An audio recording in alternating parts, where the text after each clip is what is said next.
السلام علیکم ورحمۃ اللہ وبرکاتہ۔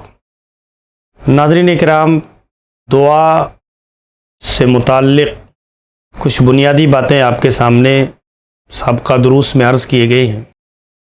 آئیے ہم دیکھتے ہیں کہ دعا کی قبولیت کے کچھ اوقات اور کچھ جگہیں ایسی ہیں جہاں ہماری دعائیں قبول ہوتی ہیں۔ کتاب و سنت کے نصوص میں بعض ایسے اوقات کا ذکر ہے، بعض ایسی جگہوں کا ذکر ہے کہ اگر ہم وہاں دعا کرتے ہیں، اس وقت دعا کرتے ہیں تو اللہ تعالی ہماری دعاؤں کو قبول کرتا ہے۔ تو ہم ایسے اوقات کو نعمت سمجھ کر کے ایسے اوقات کا اہتمام کریں اپنی دعاؤں کے اندر۔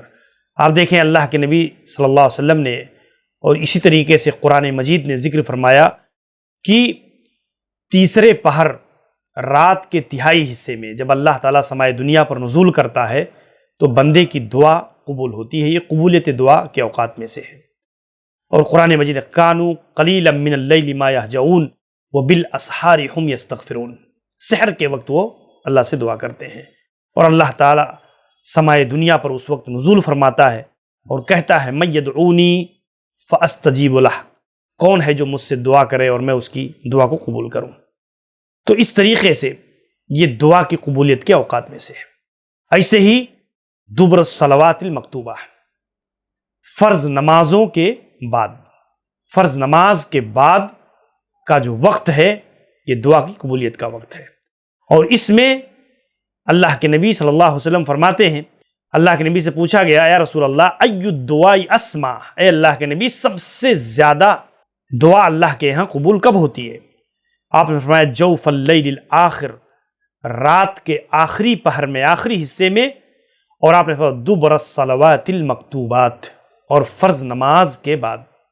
فرض نماز کے دبر کہتے ہیں فرض نماز کا آخری حصہ بھی مراد لیا گیا، اور فرض نماز کے اختتام کے بعد کا فوراً بعد کا مرحلہ مراد لیا گیا۔ دونوں حصے علماء نے ذکر کیے ہیں۔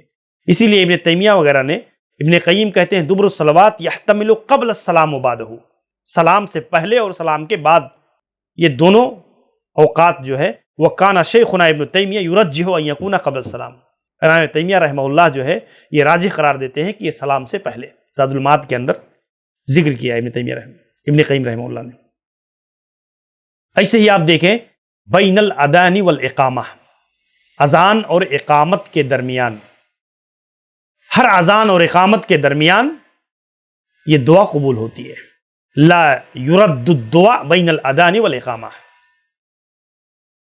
اذان اور اقامت کے درمیان دعا رد نہیں ہوتی ہے۔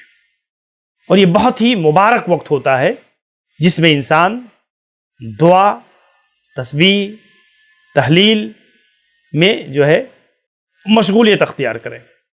ایسے عند نزول الغیث، بدلی یعنی جب بارش نازل ہوتی ہے تو بارش کے نازل ہونے کے سمے، اس کے وقت یہ دعائیں قبول ہوتی ہیں۔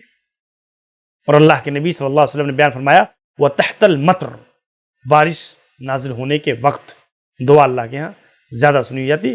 اطلبوا اجابت الدعاء عند التقاء الجیوش واقامت الصلاۃ ونزول المطر، اللہ کے نبی صلی اللہ علیہ وسلم نے فرمایا کہ میدان جہاد میں دشمنوں سے ملاقات کے وقت، اقامت نماز کے وقت، اور اسی طریقے سے بارش کے نازل ہونے کے وقت۔ صحیح روایت ہے جس میں اللہ کے نبی صلی اللہ علیہ وسلم نے بیان فرمایا الساعۃ التی فی یوم الجمعہ، جمعہ کے دن ایک گھڑی ہے جیسا معروف ہے، اور وہ گھڑی کیا ہے اس بارے میں آخر ساعۃ العصر، عصر کے بعد بعض لوگوں نے قرار دیا، اور بعض لوگوں نے ممبر پر بیٹھنے سے، امام کے ممبر پر بیٹھنے سے لے کر کے اترنے تک، اور بہت ساری رائے ہیں، لیکن جمعہ کا دن مطلق طور پر ذکر ہوا ہے، اور اس میں ایک وقت ہے، اس میں آدمی کو دعا کرنی چاہیے۔ عند شرب ماء زمزم، مائے زمزم کے پینے کے وقت، یہ بھی ماء زمزمہ لما شرب لہ، جس مقصد کے تحت پیا جائے۔ بعض علماء کے یہاں ثابت ہے کہ وہ مائے زمزم پیتے تو عظیم ترین دعائیں کرتے تھے۔ ایسے ہی سجدے میں کثرت کے ساتھ دعا کرنا، ایسے ہی ایک مسلمان کے پیٹھ پیچھے دعا کرنا، یہ قبولیت کے مقبول ہونے والی دعاؤں میں سے ہے۔ اسی طریقے سے مظلوم کی دعا اور بد دعا دونوں اللہ کے ہاں قبول ہوتی ہے۔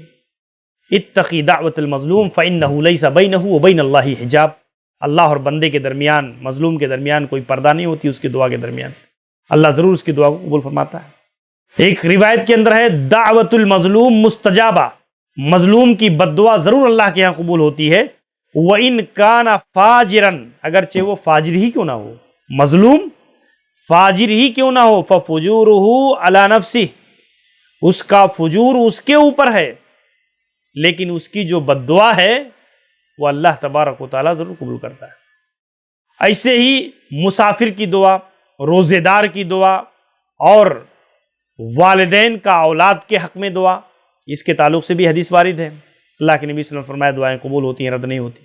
تو یہ کچھ اوقات ہیں جس میں ایک بندے مومن کو دعاؤں کا اہتمام کرنا چاہیے، اور بچپن سے اپنے بچوں کو تعلیم دینا چاہیے، ان سب چیزوں کو سکھانا چاہیے کہ یہ اوقات، یہ گھڑیاں، یہ قبولیت دعا کے اوقات ہیں۔ اور آدمی، آج آپ دیکھیں ہمارے بچے، بارش ہوتی ہے تو ہمارے بچوں کو احساس اور شعور اور علم ہی نہیں ہے، بچے کیا بڑے بڑے لوگوں کو بھی علم نہیں ہے کہ یہ دعا کی قبولیت۔ لیکن آپ یہی بارش اگر دیکھ لیں سعودیہ وغیرہ کے اندر یا بعض ایسے جگہوں پر جہاں دینی تعلیم عام ہے، لوگ دین پر عمل کرتے ہیں، تو آپ دیکھیں بارش ہوئی تو بچے جہاں ہیں وہاں کھڑے ہو گئے، لوگ جہاں ہیں وہاں کھڑے ہو گئے دعا کرنے کے لیے۔ تو یہ سب چیزیں جو ہے ہمیں اپنی زندگیوں میں برتنا چاہیے، اور قبولیت دعا کے یہ اوقات صحیح حدیث کی روشنی میں علماء نے بیان کیے۔ اللہ تعالی ہمیں اس کو سمجھ کر کے اپنی دعاؤں کو برتنے کی توفیق دے۔ السلام علیکم ورحمۃ اللہ وبرکاتہ۔